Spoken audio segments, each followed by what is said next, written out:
Have you ever seen a time code that was too large for one episode? How about a friend of a friend whose recording went on for too long, so they decided to split it up? My name is Editing Chris, and I'm in the future without my colleague Jack, but we're still senior wardens for the Creature Conservation Initiative. We protect the world from the creatures of superstition and myth, but more importantly, tell you that this is the second half of our Succubus episode, so if you haven't already, you should listen to that one first. Oh, and we protect those same creatures from the world.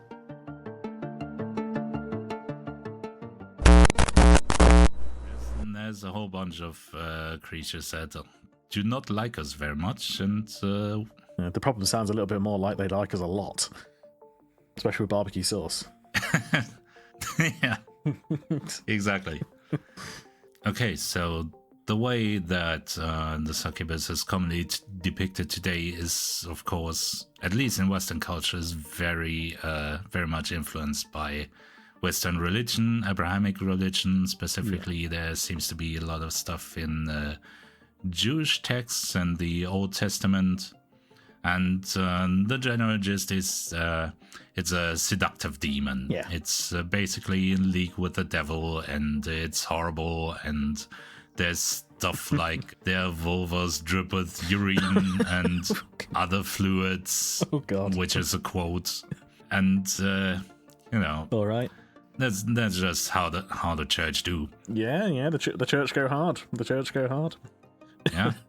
They kind of exploited the whole sex and dreams things because, even without any succubus influence, sometimes men and boys have wet dreams and stuff like that, or women too have erections when they wake up. By the way, my favorite term that I learned is that wet dreams, the formal term is apparently a nocturnal emission. All right. Yeah. As scientists, we're all about sexiness. Exactly. Yeah. These things happen, and of course, the church usually does not like these things. Yeah. It's a nicer way of putting it. But just biologically, it tends to happen. So they say, obviously, those are caused by a succubus visiting, and you're not a man of sin. You're just a victim of a demon. It's not your fault. Yeah. And that's one big part that the church exploited this. And yeah, it makes sense. Apart from the church, there's the sad truth that probably a lot of times any kind of sexual assault in any way was explained away as a visit by an incubi or something. Yeah. Or an incubus. And that's probably mainly where the, let's call it, less consensual aspect of the myths come from. Because it's not really, it's not anchored in reality, really. Yeah. Another thing that is a common theme is that they are able to do things for you, like not sexual things that they can do, of course, as well, but there are a lot of stories that are kind of like a deal with the devil kind of thing. And I think that's not too far-fetched because, sex works as a leverage, even among humans, quite well. Yeah, makes sense. And therefore, it's not unusual for succubus to be in a position of influence, especially in a heavily male-dominated organization like the church or the state in the Middle Ages. And there's even a story that Pope Sylvester II was allegedly involved with a succubus named Meridiana. Really? Putting the Pope on blast? The Pope. The actual Pope. Yeah. I mean, there's a certain joke to be made there about popes defending sex demons, but... we'll swiftly move on from that one. Swiftly move on. And apparently it was her that helped him become Pope in the first place. And Of course, that would be a big sin, but as always, there's the easy out where he just confessed his sins before he died, and Yeah. yeah, everything was fine. Oh, that's all it needs, isn't it? Tell the truth and you're all fine. Yeah, exactly. And interestingly, the whole story about their reproduction is a bit it confused people in olden times, apparently. And part of that is because the common view was that demons do not have the godly spirit or soul or whatever, and therefore they couldn't reproduce. But sometimes they say that they have fathered children, like apparently Merlin is said to have been produced by an incubus. No, are you telling me religion has contradictions? I know, I'm as shocked as you are. Oh my god, shocked Pikachu face. Yeah, and apparently that's why Merlin has his magic powers, because of course demon offspring would be more susceptible to demonic influence and dark powers and whatnot. Of course. Yeah, that's why Merlin was a magician. Yeah, complete sense. Complete sense. And yeah, there's other statements saying that offspring of... Interestingly, it's mostly offspring of incubi, which are talked about, which shows they were onto something. I'm going to get to that in a minute. Okay, I'm curious now. They said that this usually resulted in witches, demons, deformed humans, and whatever else they didn't like, so they had an easy excuse to basically blame anything they didn't like on demons and the devil. You know how it is. Yeah, okay. Yeah, and basically, you may have heard of the Maleus Maleficarum, the witch's hammer. Yeah. They actually, or Kramer, when he wrote it, got surprisingly close to how it actually works, just for the wrong reasons. He was trying to explain how demons can reproduce when they have no souls. And of course, that part is completely irrelevant. But the actual steps are surprisingly accurate. And the way it works is that, as I said before, humans are involved in their reproductive cycle. Yeah. And the way it works is that a succubus will take semen from a human man, and she will then pass that on to an incubus. And that incubus is then going to use that original man's semen. And apparently they kind of... I'm not sure about the science behind that, but they do something to that semen, like add their genetic information somehow. And the incubus will then basically use that semen to impregnate another human woman. And that is the cycle complete. Okay. So basically, you have 4 parents involved in a single child. So essentially, succubi and incubi are big proponents of artificial insemination? Is that where we're going? Yeah, I mean, I'm not sure if it's artificial at that point, but you could... I don't want to offend anyone there, but I guess there are certain parallels. Yeah. Yeah, and that's just to be clear, that usually happens with everyone knowing what's going on. Okay. Because it sounds quite sketchy, and I just want to make clear that usually when it comes to having kids and stuff, they make sure that everyone knows what they're getting into and what they are. So that's usually how they go about it. Everyone involved is a consenting adult. Exactly. Okay. Yeah, and at that point, I should have probably mentioned that earlier, but just to make some things clear, I wanted to say that we talked about the access to the subconsciousness and all that kind of stuff, and I just want to make very clear, because that's also often depicted in a very icky way, and I want to make it clear that this is not mind control in any way. So just for anyone out there, it was a succubus is not an excuse for why they cheated on you. So basically what it comes down to is a succubus is very, very good at making you horny, but whether you go with them is still your choice. So that's just one point I wanted to mention here, just to clear up the image a bit, because they do have a certain PR problem, if you can call it that. Yeah.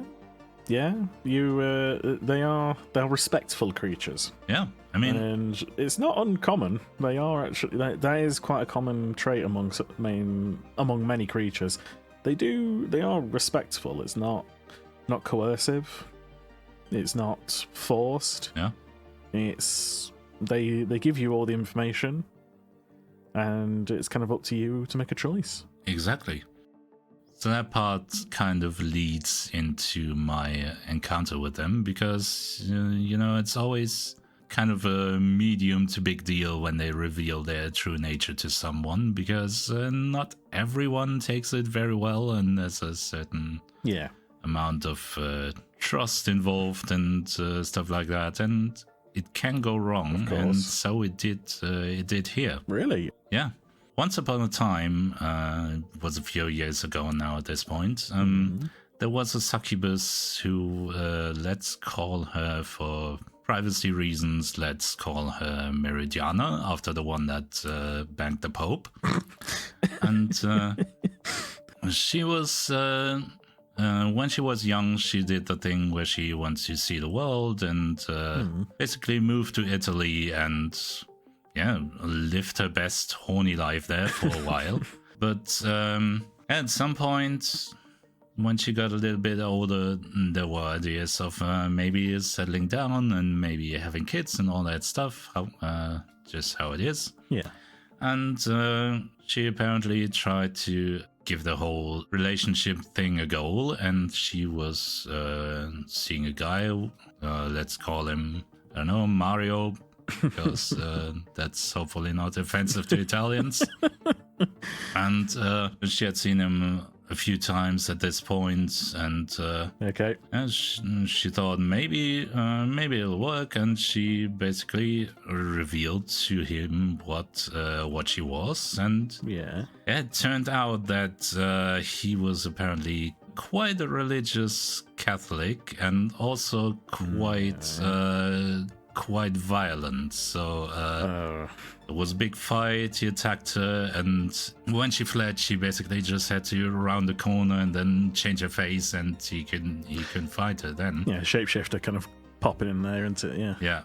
It's a good thing to be a shapeshifter in that situation, but after that, he started stalking her house, place of work, and all that kind of stuff. And she could visually hide from him easily due to the shapeshifting thing, but her old life was basically, it wasn't really livable in that place at this point. Yeah. And, she was kind of scared to go to the police because, how do you explain to the police what's going on there? Yeah. And she asked some friends for help, and apparently there was, I don't know what the entire chain of contacts was, but apparently some other succubus had dealt with the CTI before and referred her to us, and specifically to me, because I happened to be in Italy at the time. Okay. I was wrapping up after I had to deal with some imp shenanigans. Those imps again. Yeah, imps. They're everywhere. One day we'll talk about them. One day we will. But that is not today. Anyway, for long and boring reasons, I was in an office. I was posing as a freelance software developer there, and I was basically there writing some reports and wrapping things up, and everyone else of the real company was already gone when this woman walked in. And of course, at first I had no idea, and she wasn't sure if she got the right person, and there was some back and forth, like trying to be vague and trying to establish, are you really with the CCI, and are you not a human? And yeah, it took a bit of back and forth. I like grapes. Do you like grapes? I don't know. Should I like grapes? Something like that, yeah? Yeah, something like that. That was scarily accurate. Yeah, so she told me what was going on and explained the whole situation and was basically asking for our help in relocating her somewhere. Yeah.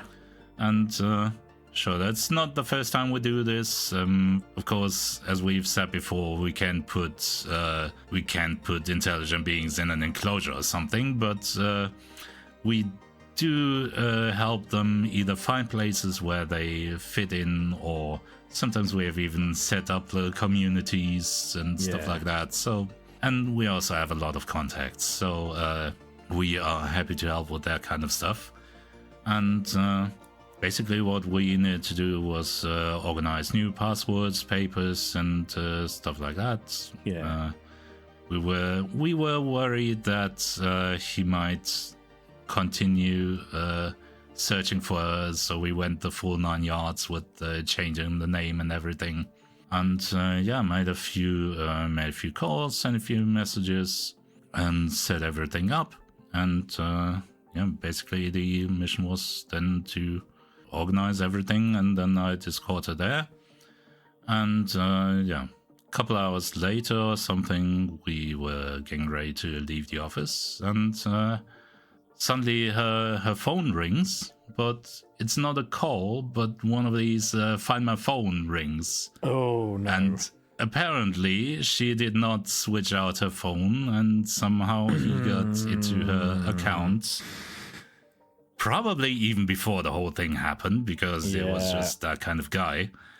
Yeah, but basically, while we were trying to leave, a very irate Italian man came rushing in and had his what turned out to be his brother in tow. Not a good start. Not a good start. He had a knife. His brother had a gun pointed at us. And you could tell from the way he was waving it around that he had not really used it before, but it's still a dangerous situation. Yep. And they were screaming a lot, and my Italian is not the best, so I didn't understand too much. But the general gist was how she was a demon, and he needed to kill her in the name of Jesus Christ and whatnot, and how I was a horrible person for helping her and being with her and all that nonsense. Yeah. And very luckily for me, as I said, I was there on imp business, and you never do imp business without having a tranquilizer gun on you. No, you're not wrong there. It's standard equipment. Yeah. The imp kit. So luckily, I still had that on me, which really saved the day at this point. And it was quite obvious that there was no one de-escalating this, so I pulled out my tranquilizer and shot his brother first, because he had a gun. Yeah. And Mario was quite surprised by this. And the problem is, these tranquilizer guns, they're not automatic. It takes a moment to set up the next shot. Yeah. So I couldn't just pop them both down. They're not automatics. They're not automatic weapons. They you have exactly. They're last resorts usually. Yeah. And usually you don't need to use them more than once at a time, but things happen. Yeah, so Mario was quite shocked and focused his attention on me, because he was, I think before that he did not think I was going to be a threat, but he came rushing at me with a knife.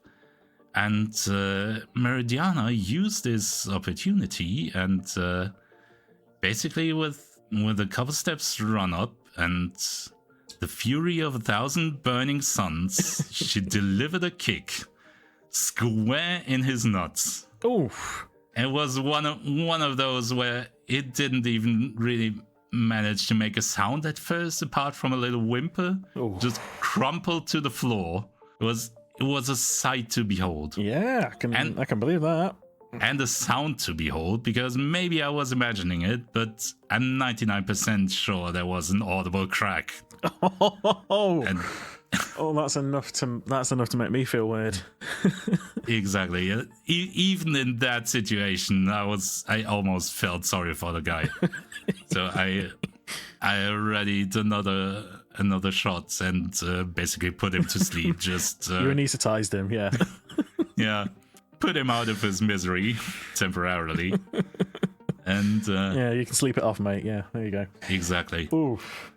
Yeah, and of course, two unconscious people that we had conflict with. That's a lot of explaining to do and paperwork that we do not usually want to deal with. Well, it's but luckily, yeah, you're not wrong there. We tend not to interact with people that often, especially not directly.